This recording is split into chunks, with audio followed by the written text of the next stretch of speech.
You know, we are dealing with poverty today. We are dealing with what? With poverty today. Do you think that in Christ there is poverty? Do you think there is poverty in Christ Jesus? No, let me tell you one thing. The very moment that you say, I'm saved, that's the end of poverty, that's the end of sickness, and that's the end of death. Why? Because the moment you confess with your tongue that now you belong to Jesus Christ, your citizenship changes automatically. Now you become the Lord's property. Yes. Uraia wako ubadilika kutoka kwa msingi ya kiwanadamu inaenda kwa kita msingi ya kiungu. Wakati unapotamka ya kwamba ama unapokiri na kinywa chako ya kwamba umeokoka na kutambua Yesu kuwa mwokozi wa maisha yako. Bwana asifiwe sana. So now how can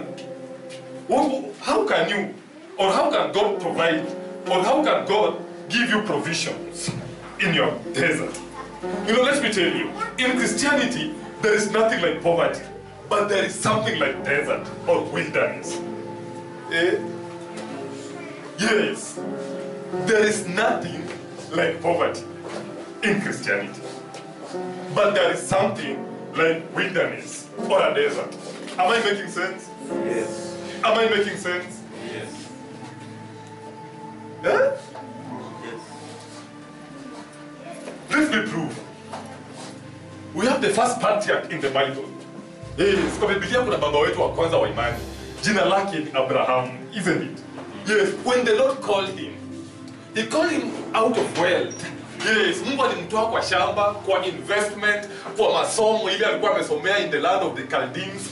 Yes, akamtoa kwa ukoo yake, akamtoa kwa marafiki zake, akamtoa kwa kila kitu ile alikuwa amefanyia kazi kwa maisha yake. He's the first patriarch in the Bible, isn't it? So, what did the Lord tell him? Come out of your people. Come out of your father's place. Toka kwa watu wako. Toka kwa mali ya baba yako. Tokana na hao marafiki, tokana na ukoo yenu. Uelekee mahali nitakapokuonyesha. Where was that place? In the desert. Does it mean that God was calling Abraham into poverty? You know, when you get saved, yes, there are some calamities that accompanies you. And one of them is rejection from your former friends, from your former church friends, relatives, and kadhalika. Does it mean that you are a reject? No, it means you are changing your citizenship. So when Abraham was wandering in the desert, yes, he had left his father's property, his father's wealth, and everything that he had invested on. Now he's wandering in the desert. What happened to Abraham? Yes, he was still surviving. He still had the grace of God in that desert. Oh, I'm telling you, you may be saved today, you may be saved 20 years ago, and you may be facing some sort of rejection, some sort of lack of money or lack of health, lack of peace. But I'm telling you, that thing that you're facing today cannot define you. As Abraham was walking, he was walking with a promise. Yes, he was saying that when the Lord called him, he told him that you will be the father of many nations. All the nations of the world will be blessed through you. And yet he was in the desert. Yes, sometimes you may be ministering in the desert. Unaweza kuwa unafanya huduma yako kwa jangwa, kwa wilderness.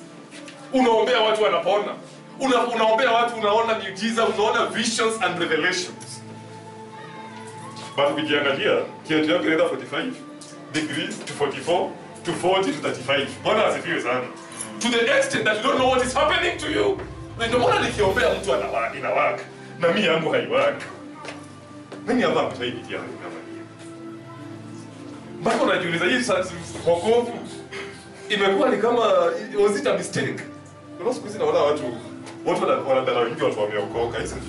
Wanasema they look like choir masters, they look like hallelujah men, they look. Sisi mchesikia vitu kama hizo. Mpaka vijana wakisikia wokovu wanasema wewe ni fala, something like that. Bwana asifiwe sana. Yes, because of the persecution, yes, that someone experienced in the initial days of his ministry. kwa sababu ya mateso ile mtu hupitia siku za kwanza ya huduma ile Mungu amekupatia. Wacha tuchanganishe English na Swahili. Amen. Bwana asifiwe sana. Amen. So Abraham was walking and Abraham was going to the extent that he reached a point that the Lord told him, Abraham, I want a sacrifice from you in the desert. Sometimes we give our offerings and tithes in the desert. Do you know that the first tithe was given in the desert? Do you know that? Kuna watu wengine usema wana pesa ya kutoa tithe na offering. Yeah? Amen. Amen. Mungu ambaye ufike Runda ama uende Kare ndio utoe fungu la kumi. No, Mungu anataka hiyo 3,000 unapata. That's what the Lord wants. Why? Because he's a jealous God. Eh? Yeye ni Mungu mwenye wivu. Isn't it? So Abraham, the Lord is telling him, go and give me a sacrifice somewhere in the desert, in the midst of a desert. Abraham is in the desert, but the Lord is telling him to go and give him a sacrifice in the midst of a desert. A place in a desert where it is not navigable. Hakuna mtu amewahi fika pale mahali. But Abraham, the Lord is telling Abraham, go and give me a sacrifice. Tunapitianga hali ngumu kwa maisha. Mpaka unakosa hata unga kwa nyumba. Lakini mnasikia Sunday ya pili ni ya kutoa first fruits. Yeah? Because the Lord said that all the first fruits are mine, not yours. Kwa hivyo ijalishi kama unayo ama una, you have to give. Ukisikia injili kama unaweza kusema you want to quit. Mimi mwenyewe sina hata kiatu. Watoto wangu siwanunulia nguo za Christmas. Where will I get my first fruits? I'm telling you, the first fruits is not yours. It is God's. Whether you like it or not. Amen. Nani amepanga kutoa first fruits za 2020? These things happens in the midst of the desert. Unajua tu sema tuacha kwanza Mungu atoe kwa umaskini ndio nitoe. Hiyo si kutoa.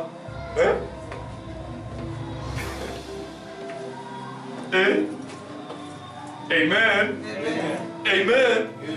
The giving that God is interested with, yes, is that giving, yes, that looks like a sacrifice. Umesikia mtu ameenda retire akatoa pesa yote retire akapatia kanisa. Have you ever heard of that? Bwana asifiwe sana. Then you give, umepatia pocket money, you're a student, don't work. But my mom or my dad has given me pocket money. But in this pocket money, I have to give. That is the giving that the Lord wants. Yeah, the giving that you will give to the extent of feeling that you have done something. Hata mtu akiwa nawe kwa njia ya kuuliza habari ya ndugu kama unataka kanisani unamwambia hapana, nimetoka kutoka kanisani wachana. Then you are giving to the extent of being stressed with the giving that you have given. Umeshaitoa mpaka ukakuwa na stress. Ndio mjawahi toa. Ni ukizeni. Bwana asifiwe. Amen. Amen. Amen. Umewahi toa mpaka ukashindwa kulipa bili ya stima ya maji, mpaka ukakatiwa stima, maji. Na ndio kufungia mlango because of giving. Yeah? And this is what happened to Abraham in the desert. Go and give your son to me. Hey! So as Abraham was going, he was really thinking about it. My only begotten son that I begot at 100. And the Lord is commanding me to give him. But no problem. The Lord give us dreams and the Lord shall take them away. So Abraham was going, crying and stressed. But as he was doing so, he was obeying the voice of God. You see, pambana na dhambi kiwango cha kutoa damu. Kiwango cha kutoa damu. Amen. Unajua nikikuja, nimepanda pikipiki ya kwanza mpaka stage ya kwanza, ushift kwa pikipiki ya pili mpaka hapa. Na boda wa pili mpaka hapa. Nikaona mama amevaa very decent. Amekuja kwa mtu wa kuchoma mahindi hapo, basi nilikuwa nabadilisha boda. Akampatia noti ya 100 akamwambia tafadhali nisaidie na 50 mbili. Na alikuwa amebeba Biblia kubwa oversize kama hii hapa. Praise God. Amen. Akapatiwa 50 mbili. Tena akarudisha hiyo 50 moja. Tafadhali nipatie coins. Akapatiwa coins. Akapatiwa hizo coins mbili. Unajua ni 20 na 10 moja, 20 mbili na 10 moja. Hizo nipatie coins kwa hizo 20. Something in my mind clicked. 10 ni ya Sunday school, eh? Kwa hivyo kama hapo na 5 children 10 ya Sunday school, alafu 50 bob ni yake. Bwana asifiwe. Oh no, it was not 100 bob, it was 1,000 bob. Akapishiwa change ya 1,000 bob, alafu akaanza kupambana na hiyo 100 bob. Yeah, akaeka 900 kwa kibeti, alafu zingine akazibeba kwa mkono. Alafu she's going to give. Amen. Amen. No, kama pia anapatia watu wa Sunday school sadaka za 5 bob coins. Awali ya Sunday school ina maana sana. Kwa hivyo nikaenda kanisani watu wangu watano ni 555, hiyo ni 15 bob. Mimi natoa. And yet you expect leftovers. I'm telling you, it will never happen. Bwana asifiwe. The giving that the Lord wants is the giving that will pinch you. The sacrifice that God wants is the sacrifice that will affect your heart. Nimewacha masomo, nimewacha kazi, nikawacha kila kitu, nikaingia kwa ministry, nikaomba mpaka ruhusa on a Saturday and on a Sunday, so that I attend that fellowship, that I attend that church. That is the sacrifice that the Lord wants. The Lord is not interested with compromise sacrifices. And mvua imenyesha sasa siendi church. Do you know that you are serving a jealous God? Ninaweza kuwa mkali. Kwa sababu Mungu anaabudu tu Mungu wako ile siku jua imewaka. Isn't it? What about Mungu akikuja kama mvua inanyesha mwezi wa 4? El Nino. Unakipenda na matope. That is not a worship. You are not a worshipper. You are something else. Who is cheating him or herself? So let us see. When Abraham was just about to sacrifice his son, what happened? The Lord told him, stop it and sacrifice a ram instead of your son. He was in the desert. He asked God, where will I get a ram from? Because of his faith, the Lord provided. And when he sacrificed the ram, yes, he called that place Jehovah Jireh, the Lord my provider. I'm telling you, if you want the Lord to provide for you, you have to live a sacrificial life in form of worship, in form of giving, in form of coming to church, attending the seminars, supporting that needy friend or brother to the extent that it pinches you. Lakini unajidanganya ati una worship and always you sacrifice in your worship. Forget about it, the Lord will provide. You know that the Lord will provide. Talk about it now kabisa in Jesus' name. You know we are dealing with poverty today. Some najua kwa nini mnapigwa na poverty. Isn't it? Yes, if the Lord can't trust you with 5 shillings, how can he trust you with 5 million? Si unataka tu kutumia hapa kama stairs. Uchapa na 5 million unasema sasa mimi status zangu zimechange, so naenda kanisa ya runda ya klasi yangu. Isn't it? So ndio ukaya hapo kwa hiyo kanisa Mungu ana reduce your resources. He crushes your resources. Sasa kazi yako inakuwa tu I receive, but nothing materializes for your reception. Why? It's because of your sacrifice. Show me your sacrifice and I will predict your material blessing in future.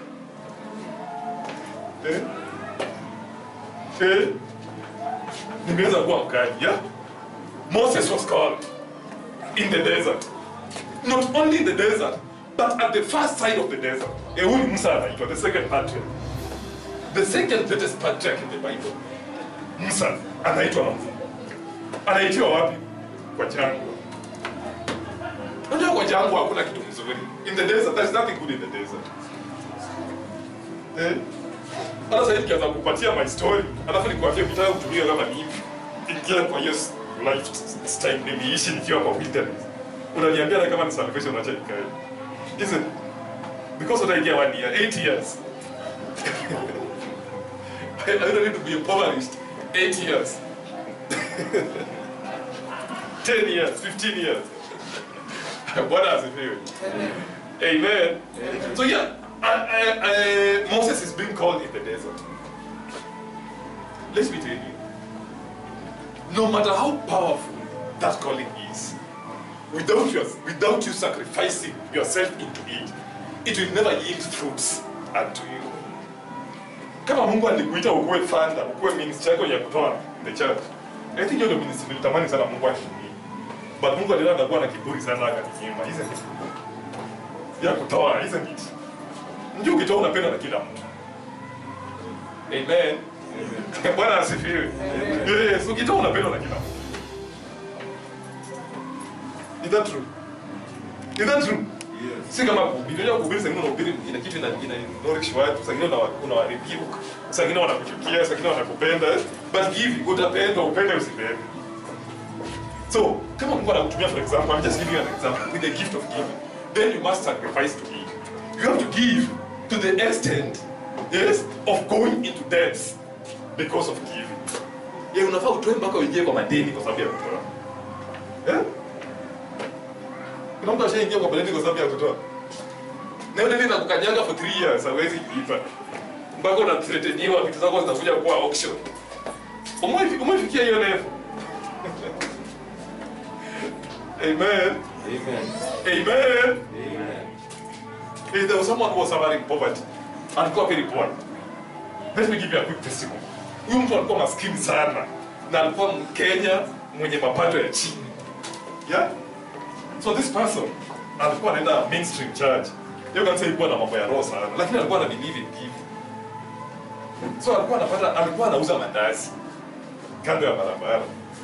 Ndio mandazi, unaweza uza mandazi kutoka asubuhi mpaka saa 6 na upate faida ya 300 peke yake. Unajua tu maisha ya mtaa. So this man alikuwa anaishi kwa nyumba that alikuwa analipa 700 those days. Nyumba ya mabati na hayo shit house alikuwa anaishi hapo. Which is life, watu kutoka mbali. Amen. Amen. So this man adapted a spirit of giving in a mainstream church, not a Pentecostal church, but a mainstream church. So just mainstream church ni kanisa za kidini. Yeah? Mainstream church ni kanisa kama Anglican, Catholic, SDA. Hizo ni kanisa za kidini, isn't it? So that man alikuwa anachukua, alipata hizo faida zake, alikuwa anazicollect at least kwa mwezi anapata kitu 7,000, 6,000 hapo. Hiyo ndio ilikuwa rate yake. I'm telling you, ilikuwa ikifika mwisho wa mwezi, alikuwa ana save hizo pesa, alafu alikuwa anatoa tithe. Unajua alikuwa anatoa tithe ya pesa ngapi? 5,000. Anabaki na hiyo 2,000 ya juu. Nyumba ni 800. So aliadapt akasema hiyo klasi yake 7,000 anafaa atoe tithe ya 700. But klasi yake si ya 7,000. Yeye anataka kutoa tithe ya 5,000. I'm telling you, that man aliishi maisha ya umaskini. Baki kila mtu akamreject. Ilifika mahali baada ya Mungu abariki biashara yake ya mandazi, alifunga hiyo biashara. Kwa sababu alikuwa ameparara mpaka watu wakamreject kwa sababu mtu ni mchafu hata tuwezi kula mandazi yake. Amen. Amen. Kwa hiyo harakati alikuwa enda PCA. Kwa hiyo harakati akakuja akakutana na watu wa mtaa, wakafanya chama, wakaingia kwa chama hizi za kukopa loans za community. Ati alikopa hiyo loan, akaipeleka yote kwa kanisa. Hey! Sasa hiyo ana kazi. Akaanza kuuza maji, ndio alipe hiyo loan. Ile loan ya pesa ngapi? 10,000. Amen. Amen. But anasema hiyo loan ya 10,000 alilipa for 3 years. How poor was that man? Na alikuwa anailipa, lakini used to work. Hata vile biashara yake mnazi ilianguka. Used to work very hard to give 5,000 kila mwisho wa mwezi. Alifika mahali mpaka akosa nyumba. Alikuwa analala njaa. Lakini anahakikisha amefikisha 5,000 aende kwa PCA anipe pesa atoke. Alidharauliwa kwa hiyo kanisa mpaka wamama wakikaa karibu na yeye wanachunga vibeti. Because huyu mtu anakaa anaweza kusaidia. Praise God. Sio tu kuisha, unajua kuishiwa kiafrika. You know how Africa is. Yeah? Praise God. But that man never gave up. Alikuwa na save akaniambia niko na 5,000 ndio kwa mfuko. But hii si ya chakula, hii si ya rent, si ya kutafuta nyumba, hii ya kutoa. So it reached a point alienda mpaka kufika kwa kiwango cha kulala kwa nyumba hazijaisha. So imagine una nyumba, how will you look like? When uchafu, una anything, and you are just there. But 5,000 command and it preserve. To the extent of going into more debts to give. Do you know what happened? Do you know what happened? Mtu in that church amekuja akamuuliza, umesoma kijana, wazazi wako wako wapi? Nini? Akasema wazazi wangu walikufa, niko na mama peke yake, baba alikufa. Sina masomo, nilifika tu darasa la 8. So mimi niko tu, mimi nauza maji ya kadhalika. But hiyo ndugu akasema huyu kijana lazima atamsaidia. So alimpeleka driving school. Alafu akamwachia hapo. Akasema sasa nimepata driving school, endelea na maisha. So lucky enough, in those days, kupata dereva wa matatu ilikuwa haikuwa na sheria nyingi kama sasa. Isn't it? The 5,000 man. Hata sasa yeye anaitonga the 5,000 man. Bwana asifiwe. Aliingia kwa matatu industry. Kibahati tu. Ile anapatiwa trip moja anarudi, anaenda anarudi. But he used to save the same 5,000. Anatoa. Anasema alikuwa kwa matatu watu walikuwa wanashikwa hizo enzi za Moi huko. Vile wakaka walikuwa wanakuwa harassed. But yeye hakuwa ishi kwa. Mungu alikuwa anamsaidia. So it is a point. To make the story short. It is a point. Kuna kampuni hapo ya makazi ya airport, hiyo baada ya airport. Inaitwa Amram Company. Hiyo kampuni ni ya irrigation na ya Israeli. So ilifika mahali the 5,000 man alisikia kuna interview. Alisikia tu na alikuwa amekaa kwa stage kama makaanga. Yeah. Akasema wacha pia yaende kwa hiyo interview. Si kuna driving license, walikuwa wanataka driver. Kufika huko, anapata graduates, diploma holder. Yes, watu wamekuja na wazazi wao. Hizo siku za kanu kupata kazi ilikuwa ngumu sana. You remember those days? Ndio mtaka jana hata vile amevaa appearance. Masomo hana kama kizungu hata kupita kwa gate hana. Akasema what will I do? Akasema acha tu nikuwe na imani. Akaenda akapanga line. Watu wako na documents, I'm telling you. Yeah, na yao na driving license. Na hata ina experience mingi. Sijui kwa nini na watu 1 year 3 months experience. I'm telling you, alikuwa amevaa ties za gari. Sio ties za gari zile zimechukua na kutengeneza akala. Bwana asifiwe sana. So vile alikuwa amesimama, anauza akasema wanataka dereva mmoja. Na yeye alikuwa mtu wa karibu 40-30 huko nyuma. Si alivumilia tu. Alikuwa tu patient. Watu wakaanza interview one by one. Yeye kufikiwa. Kwa experience yako 1.5 years. Uko na PSV sina. Na umekuja aje hapa? Uko na document yote ya unajua kizungu? Nasikia lakini siwezi ongea vizuri but nasikia.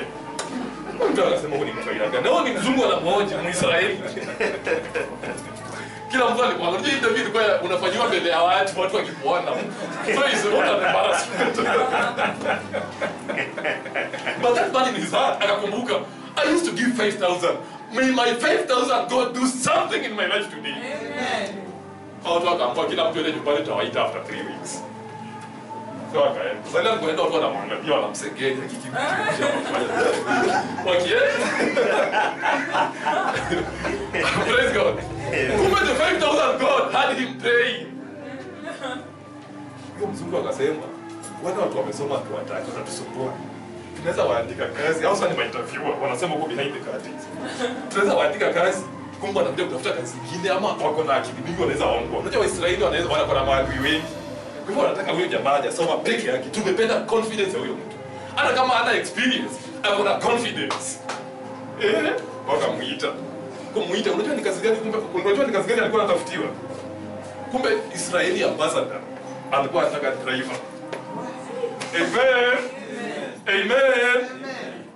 Imagine from a nobody to an Israeli ambassador driver. Without English, without education. Leo jamaa alisema hata soma. Watu walimwambia enda shule usome, akasema sitasoma. Nataka nikae ili maisha yangu ikuwe ushuhuda in Jesus name.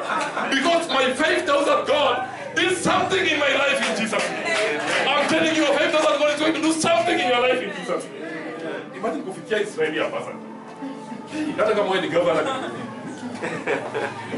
Bwana asifiwe. And that man now has a very big house in Utawala. Alihama nilisikia siku hizi anaishi Lavington. Bwana asifiwe. Ukiona watoto wake, wow, you'll say a 5,000 God did something in Jesus name. It didn't come just like that. It began from a sacrificial heart. I'm telling you. Moses in the desert. Anaulizwa na Mungu, what do you have? You know when God calls you, you must have something. Unajua kitu kama hiyo? That's why Biblia inasema ule hata ile kidogo ako nayo unyang'anyi. na ule ako nayo uongezewa. That man akubarikiwa tu hivi. He had a 5,000 faith and a 5,000 sacrifice. That now he's in Lavington without education, without big fish, without connection, with just a driving license. Nimekaa bila kukutana na huyo jamaa. One day maybe tutakutana na yeye. Na maybe nitamleta huko one day. Yeah? Bwana asifiwe. Amen. That's a very real story that happened. So Musa anaulizwa, what do you have? Musa akajiangalia akasema, let me tell you. Kama kuna the biggest mistake that you can do before the Lord is telling him that you have nothing. If you have nothing, if you tell God that you have nothing, the Lord curses you. You tap a curse automatically. Do you know that? Eh? Yesu anapita mahali anakaa na mti, anaambia mti, nipatie matunda. Mti anamwangalia, anapita anaiambia mti, kuanzia leo umelaaniwa. Hakuna mtu atakula kwako. Hiyo mti ikauka ama ikauka. Kwa hivyo kama uko Yesu usiwaisema, nasema uko nayo. Amen. Alisema hana masomo, hana connection, hana big fish, lakini ako na 5,000 God. You have something in Jesus' name. You have something in Jesus' name. You have something in Jesus' name. Moses responded unto God. I'm a no-class man. I'm low in speech. I'm not connected. Look at my dress code. What will they say when I tell them that you have sent me? Give me a sign. And the Lord said, before I give you a sign, what do you have? Kabla Mungu akupatie mali, kabla Mungu akupatie mke, watoto na ile kitu na vitu vyote zile unataka, vitu vyote utakavyo. Sorry, my Swahili is not that good, yeah? Kitu ya kwanza Mungu ukuuliza, what do you have? Yeah? Amen? Amen. I'm not saying, I have a stick, I have a staff, a piece of a dead stick. But Mungu akasema, bas, that's what I need. Do you have a testimony? Can I say that if you have faith as little as a mustard seed, do you have faith? That's what God wants. Eh? Mungu ana haja na suti ya Pierre Cardin designer, ana haja na nguo ya Versace designer, ana haja na perfume ya Boss. Bwana asifiwe. Yes, what God is interested in you is what? That little thing that you have and you're despising. Heaven is my throne. The earth is my footstool. Where is the house that you built for me? Where is the place of my rest? Then the book of Isaiah. When I see that, what do you have? When I see yes, and through that dead stick, yes, kupitia kwa hiyo mti, ndio ilikuwa baraka za Musa zote zilionekania hapo. Hiyo ndio ilikuwa Musa from rags to riches. Where? In the desert. Usiambie Mungu nitoe kwa desert. No, God never takes people out of deserts. The Lord can take you out of poverty, but He can never ever take you out of desert. Why? Because it's the Lord who created that desert. And it's the Lord who designed that desert for you. It can be a desert of singleness.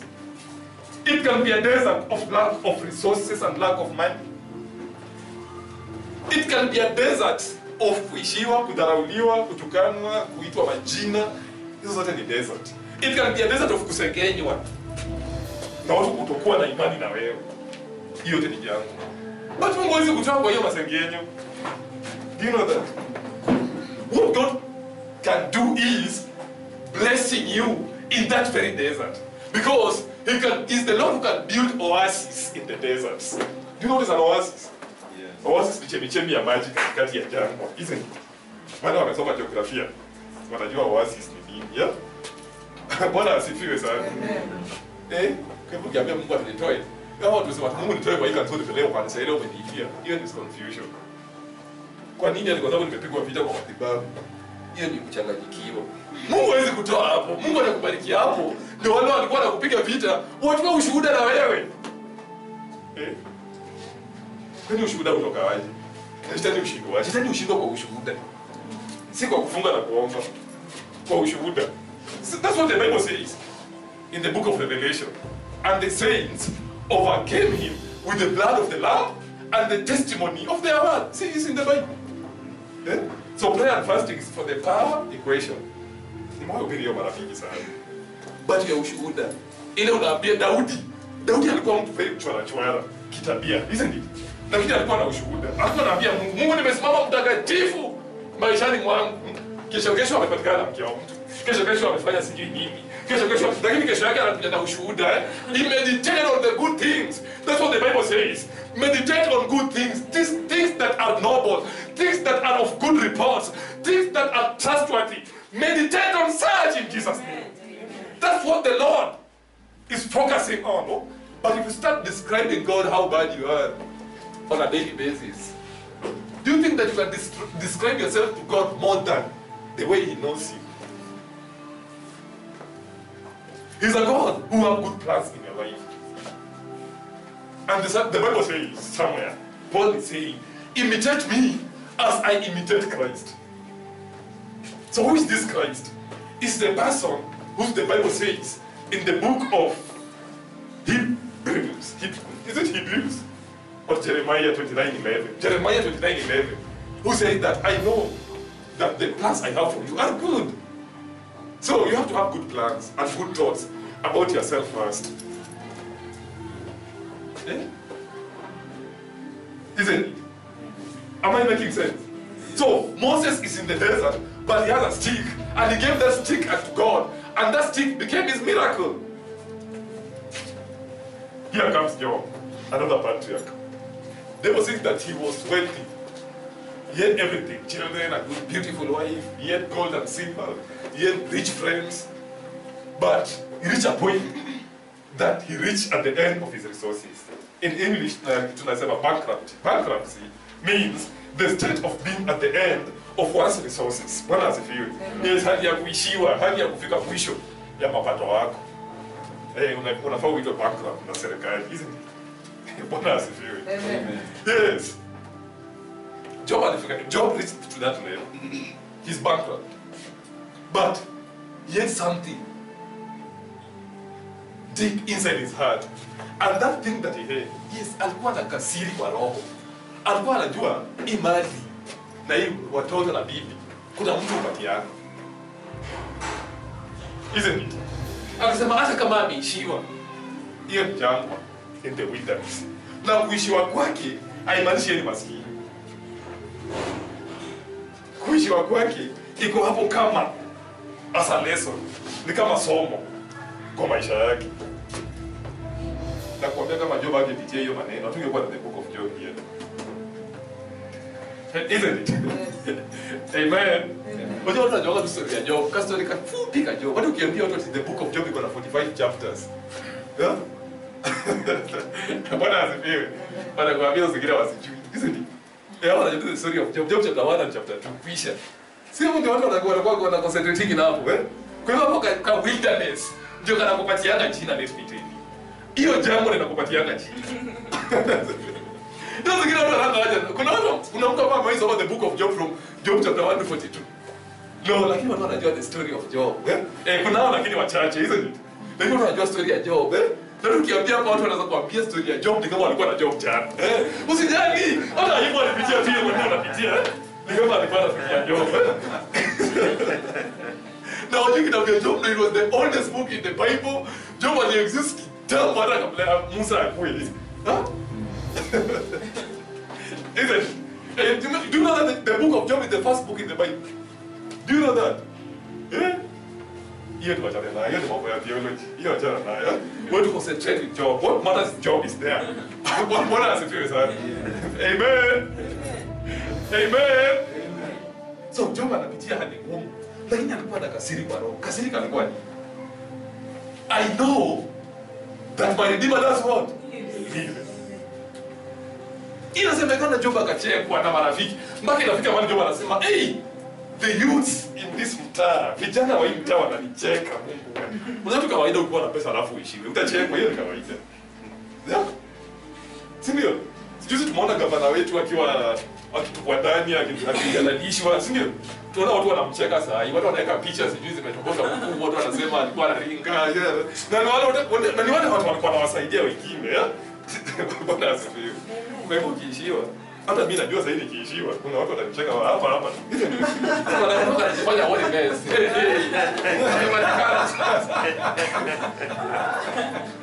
Yeah, sometimes ukiishiwa watu wanataka kutembelea wewe. Utakuwa na wageni wengi sana waone vile unaishi. Sio ndo nakuja kukonsole na wewe kuona vile unaishi na vile mchezo. Nili confirm. Yangu mtu kana shida siku hizi. That is kawaida. Kwa hivyo hata nikipeleka kitu kama hiyo, nitachukulia ni kawaida. Hata not hate. I know that is part of life. So here comes Job. Yeah? What wanamcheka na kuwa na siri. I know that my Redeemer is out of it. Job chapter 42 inasema at the end of Job, his ending was blessed than his beginning. Why? Because he had a secret. I'm telling you, it doesn't matter what you are passing through. When you're in unapitia sahi, when you're in wilderness gani unapitia sahi, provided you have a secret in your heart, and that secret is faith in God, you will make it. Amen. You will make it. Amen. You will make it. Amen. You will make it. Amen. In Jesus' name. Amen. Here comes Peter. He's in Christ somewhere in a boat. Was I cut short myself because time is running out. Peter anaona Yesu anatembea kwa maji. Ni Peter na Petero. Petero anaona Yesu anakuja. Anaambia Yesu, I want to follow you. Nataka kuja pale huko. Niite kama wewe ni mwanaume. Yesu anamuita. I'm very much convinced that Peter alikuwa mtu wa maji. So I'm very much convinced that alikuwa mvuvi, yeah? So I'm very much convinced that Peter alikuwa anajua kuogelea. In shame tulikuwa tunasema kuduvu. Isn't Peter alikuwa anajua kuduvu. Singe? Like what happened? Badala ya concentrate na Yesu, akaconcentrate na maji. Na vile anaweza concentrate na maji, hata hiyo idea ya kuswim ilitoka kwa kichwa. The idea of swimming ran out of his mind. Alianza kusink. Peter akasahau kama anajua kuswim. Peter angeswim to be back to the boat because I'm very sure kwa ameenda tuamini sana. Isn't it? Isn't it? Imagine. Vile alianza kuconcentrate na maisha ya dunia, mambo na maji, sorry. Yes. When he started concentrating with the boisterous sea, yes, he started sinking immediately. You know, sometimes when you start concentrating yourself with issues of life, you start sinking.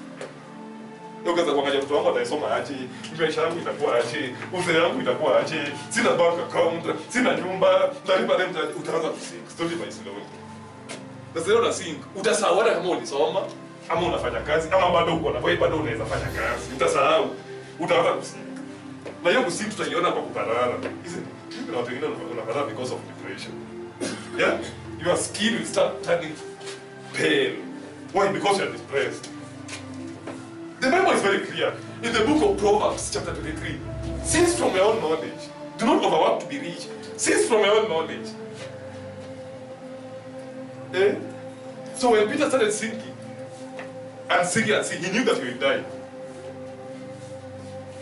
Till he reached a point that he came back to his senses and shouted, Jesus Christ, I'm sinking! And that's what the beginning of his deliverance. What did Christ do? Alimsongea na akamuinua. Isn't it? Amen. Unajua watumishi wa Mungu, they don't sink. Unajua, according to science, kama yeye wale kusink ya science, Peter angesink mara moja, shup, na apotee. But kwa sababu ili kusink ya Kikristo, alikuwa na sink pole pole kama movie. In shame, tunasema kiss parky, isn't it? So alikuwa na sink kiss parky. Isn't it? So your kiss parky slow motion, huh? Amen. And that's what happens in Christianity. Mungu achaki watu wake wazame mara moja chup. Anawachaka wazame pole pole. Aone kama wanakuja back to senses. Yeah? Eh? So ukianza kumeditate on how poor you are, unaanza kusink. Ukianza kumeditate where you get money, where you nini, utaanza kuwa depressed. Alafu utaanza kuleta makelele, unapigana mume wako, unapiga watoto na unachapa watoto na slippers bila sababu, unaongelesha watu baya, unasema hiyo kanisa ikae, hiyo siku zote nimeenda hiyo kanisa. Kama unajilaani, ndio unaendelea kusinka zaidi. Hauwezi kwa kichwa ngumu kwa Mungu bwana. Wewe ni Nebukadnezar. Ask Nebuchadnezzar will tell you. Yes, he was rich, he was wealthy. It is command used to cast people into fiery furnace. But alifika mahali akasema, hey, Mungu wa Abrahamu, Isaka na Yakobo ni rehemu. So who are you? What's a complaint by that? Learn to worship in time of crisis. That's the only thing you can do in life. Sasa tukikutana bwana yako ni kwa sababu amekulisha sukuma siku 3. Hiyo mbona sitaleta nyama? Kula sukuma pole pole. Na uabudu Mungu kwa hiyo sukuma. Na waambie Mungu leo nakula sukuma lakini kesho Mungu atanitendea. Am I making sense? Wacha nikulipa na wapo hizo nyumba nyumba. Please. Hey.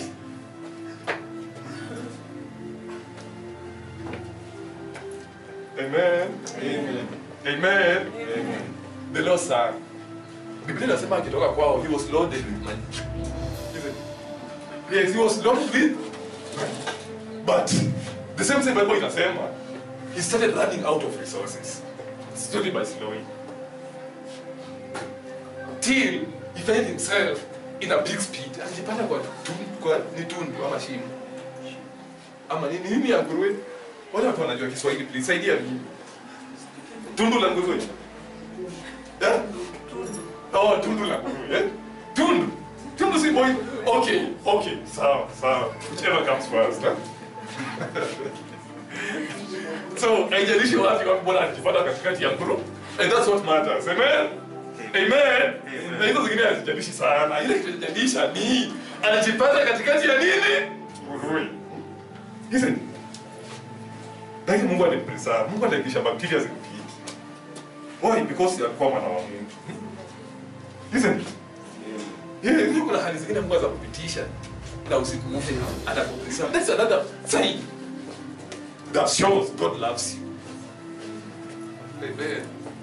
That's why Mungu anakuja hali ngumu na anakupreserve.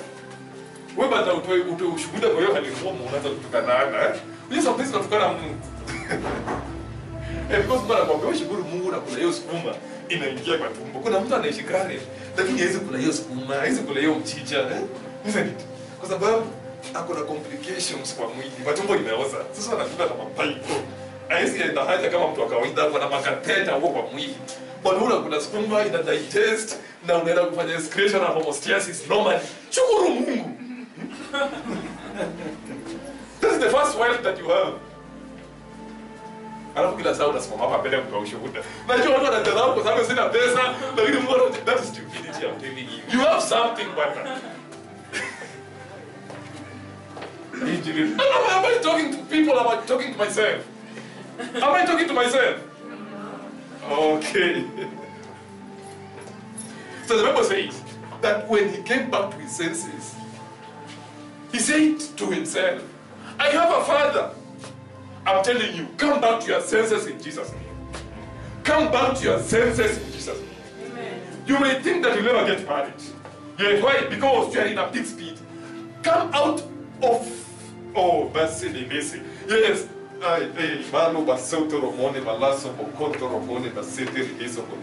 Yes, I'm telling you, come back to your senses.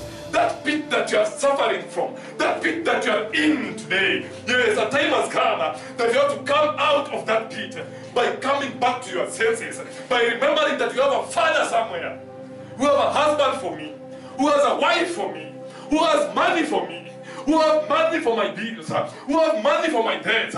He is somewhere, and I'm going back to him. Amen. You know, when he went back to his father, he thought that he would be a slave. And let me tell you, it doesn't matter what you ever did in life. It doesn't matter what you have done today in the morning.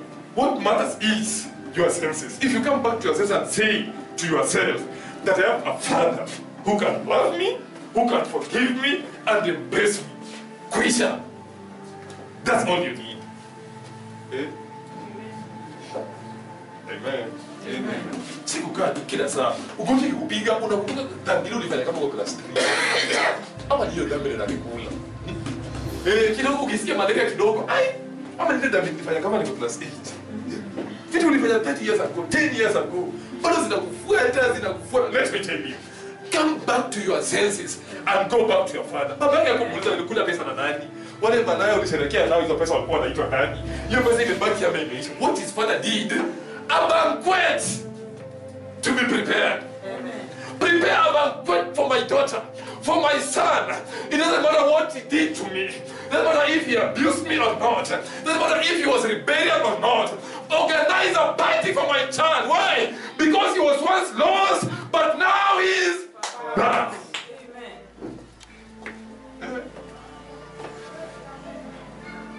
Kama toka kwa hiyo jambo, hiyo shimo uko ndani inanuka. Watu wataniona, watu wale marafiki zangu wa zamani, sijui wataniona nikihubiri, kwa hivyo siwezi hubiri sana. Sio hiyo ni shauri yao bwana. Simama kwa ubiri, simama kwa pulpit and preach. Kuna mtu alipa akasema, vyombo unazo, injili unayo, Biblia unayo, unangoja nini? Enda hubiri injili. Ule anaongea shauri yake. Bwana asifiwe sana. And what you know is, I'm in my father's house, and that's where you belong. Wacha tusome kwa maandiko. Ai, nimeongea sana bila maandiko. Now we are in the book of Matthew chapter 14.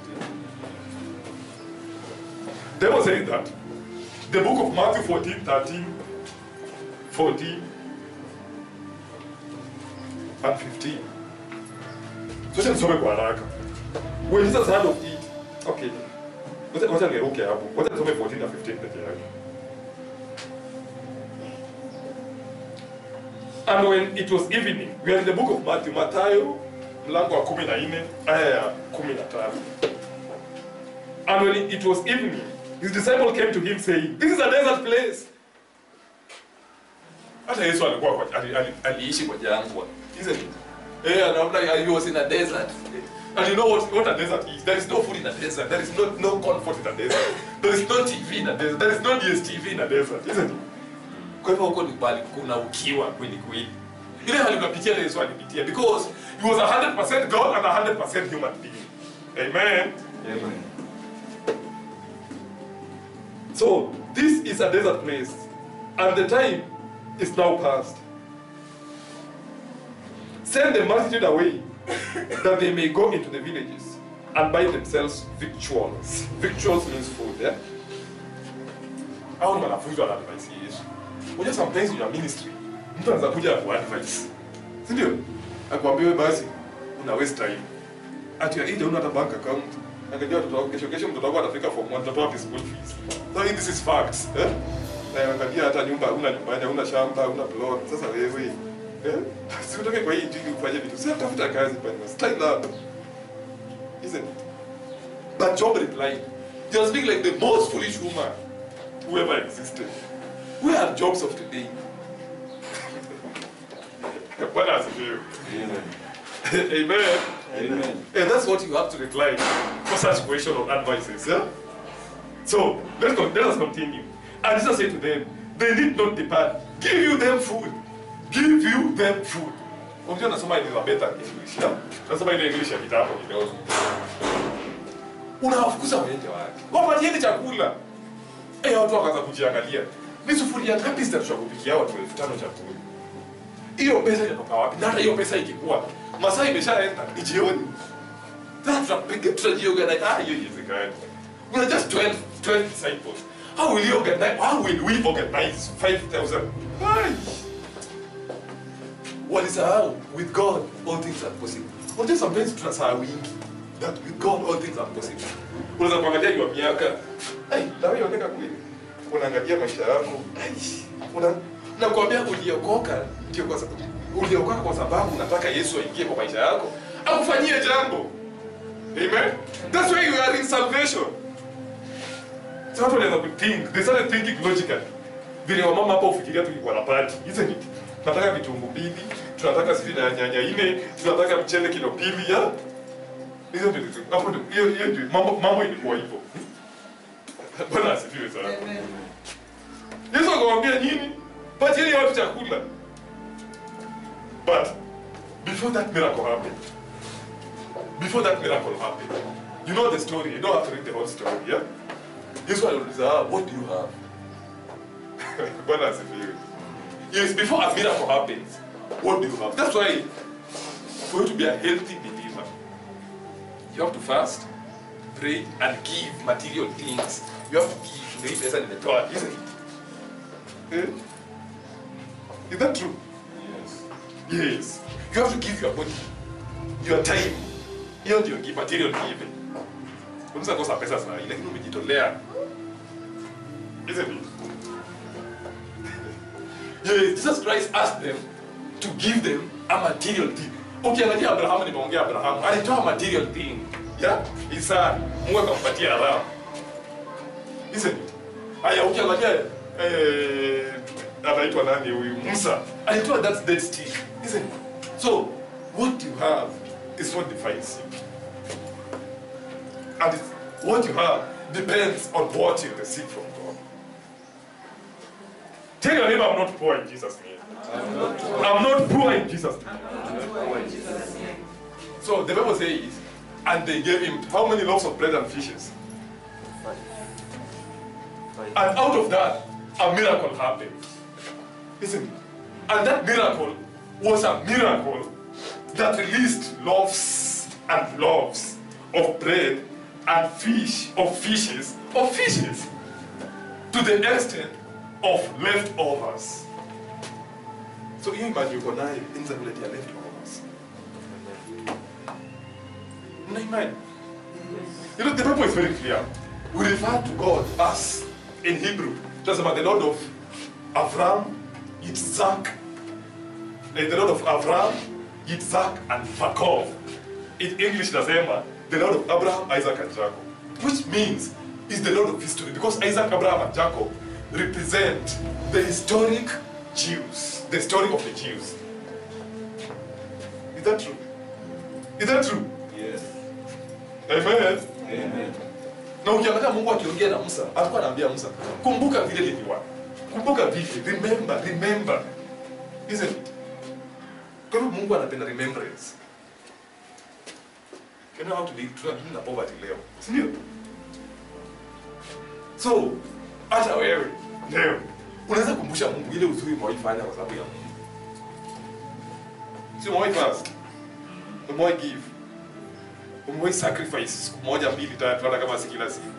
Kumbusha Mungu kwa hiyo. Kama imani ndogo kama haradali, kama mbegu ya haradali. Inaweza kuwa mlima.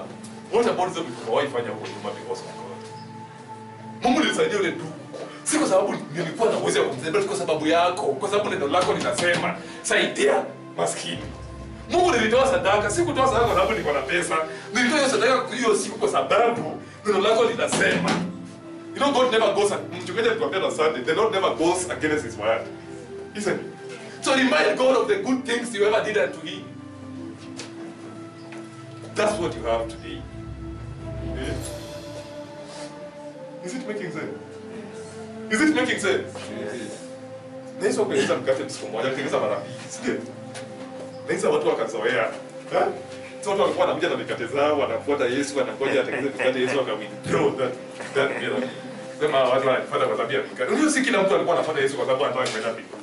Wengine walikuwa wanamfuata kwa sababu ya boredom, si ndio? Wengine walikuwa wanamfuata kwa sababu anataka kuona miracle. Wengine walikuwa wanamfuata kwa sababu anataka kula mikate. Walevi walikuwa wanamfuata kwa sababu wanataka wine, si ndio?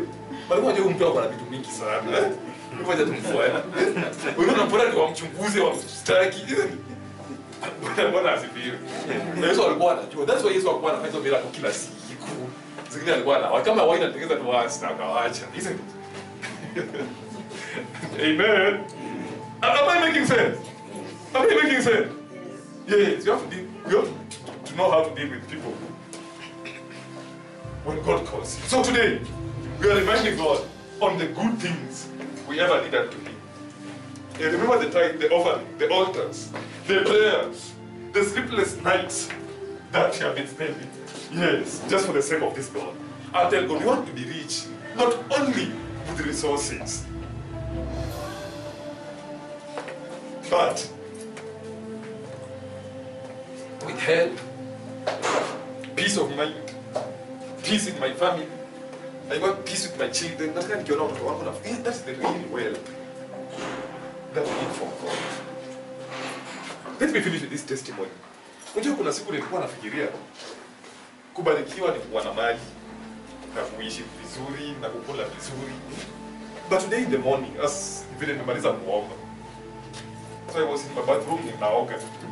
Naambia Mungu, nilikuwa nataka nyumba. Kuna siku sikuwa na nyumba. Na nikaomba sana nataka nyumba inakaa kama hii kabisa. Na nimeipata. Yeah? Nikamwambia Mungu nataka ile hii kitu na zote ziko kwa hii nyumba yangu ndio hizi naziona. Yeah? But nikiziangalia these things, they are not giving me happiness and joy because hata hiyo TV sionangi vile nafaa nione. Vile nilikuwa natamani kuiona, hainipatia amani. Ilikuwa inanipatia tu stress. Because nikifungua ndani naona news unga imepanda. Hiyo ni stress ama ni furaha? Yeah? Naona kanisa zinafungwa. Sasa hii TV nilikuwa naomba kitu inanipatia stress ikuje. Let me tell you. Material things sometimes can never give you the peace, total peace that you think you need from God. Yes. But once the Lord is in you, yes, the so-called material things will start making sense. So material things with God, sorry, let me rectify this. Material things without God can never give you peace. But material things with God will give you total peace. That's why kuna watu, they are rich, yes. But wako na cancer, wako na ulcers, wako na peptic ulcers, nini magonjwa yasieleweki. So they are not peaceful. Yeah? They are always stressful. Bwana asifiwe. You know, I have relatives, wale they have achieved that us, wako na mali kutushinda. But ati yuko karibu nao na tuonanagi nao sana sana, tuonana nao kwa matanga peke yake. But they are always on our head, on our neck. Watu wanaendelea aje? Ndio wanaendelea. Kuna ukinunua kitu, mtu akinunua gari mpaka anipigie simu. Bwana, nimenunua gari. Why?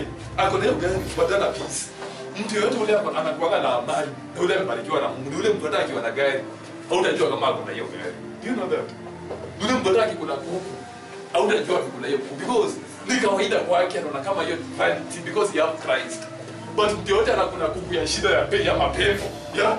Alikula atakapaka majirani wote wajue mpaka matatizo zote wajue, aipige picha, aiweke kwa basilitika, paandike unapokula moments. Bwana asifiwe. Amen. Amen. Bwana asifiwe sana. So the blessings we want are blessings from God. The Bible says that. The Bible says that. And the blessings of God makes one rich, and he adds no sorrows to it. So when the Lord gives you resources, yes, we add no sorrows to it. Utaikula mali yako kama umenyamaza, but mali ya mapepo, yes, itakusumbua. Utakuwa unafikiria ndio utapata na kazini yako mweke ndani, ndio unafunga diwani, ndio unastaki mwenye plot mweke ndani, yeah? Because pesa yako ni ya mapepo, nenda kulink kwa vitu mbaya. But mali ya Mungu, I'm telling you, wow. Kuna mtu aliimba akasema mali ya wizi haifai. Bwana asifiwe sana. So let us stand in our feet. We want to go before the Lord.